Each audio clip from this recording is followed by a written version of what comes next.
Hello mga kakusina! Ang recipe natin ngayon, gagawa tayo ng pita crackers cake. Napakasarap nito i-prepare lalo na pag may okasyon. Masarap na, nakamura ka pa. Kaysa bumili ka pa ng cake. At dito, meron tayong 1 pack ng pita crackers. Ito ang gagamitin natin para sa cake. At ito pala ang gagamitin ko na lalagyan ng cake natin. Natatanggal yung sa bottom part niya. Pwede naman kayo gumamit dito ng lanera.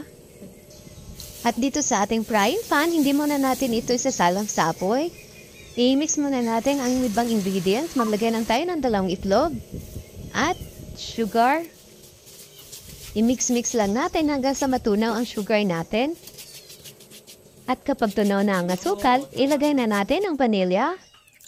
Kung gusto niyo ng mas matamis, magdagdag na lang kayo ng asukal.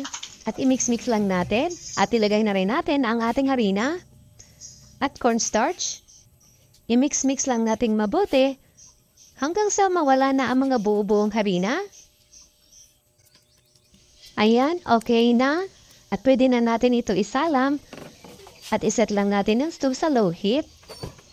At ilagay na natin agad ang ating 2 lata ng evaporated milk. At i-mix-mix lang natin palagi para hindi dumikit sa ilalim at masunog. At kapag ganito na ang consistency, pwede na natin ilagay ang margarine. Yan, at i-mix-mix lang natin mabuti hanggang sa makuha natin ang tamang consistency. At ayan na po, pwede na po natin siya hanguin. At na-transfer ko na po siya sa ating lalagyan. At dito sa ating baking pan, ilagyan po lang ng parchment paper at nagpahid na rin ako dito ng oil. At lagyan lang natin ng konting custard mixture para dumikit ang ating mga pita crackers.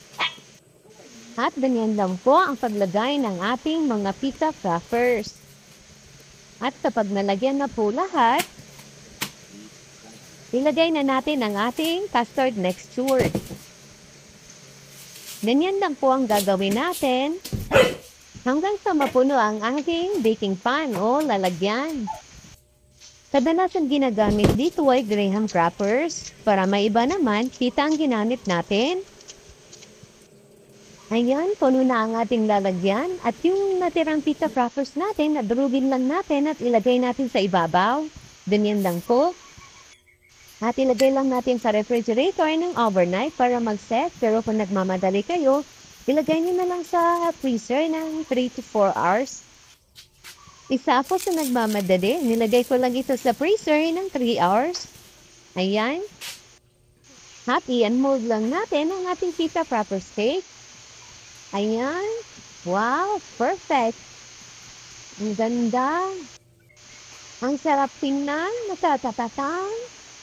Yan, i-slice na natin. At tikman na natin ang ating pita crackers cake. Ang sarap! Sakto lang ang timpla ng ating custard.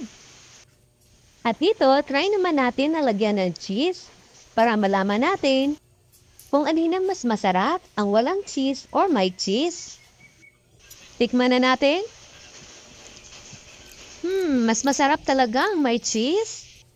Kung nagustuhan niyo ang ating recipe, paki-follow na lang po ang ating page at pa-share ang video. Maraming salamat po. Hanggang sa susunod.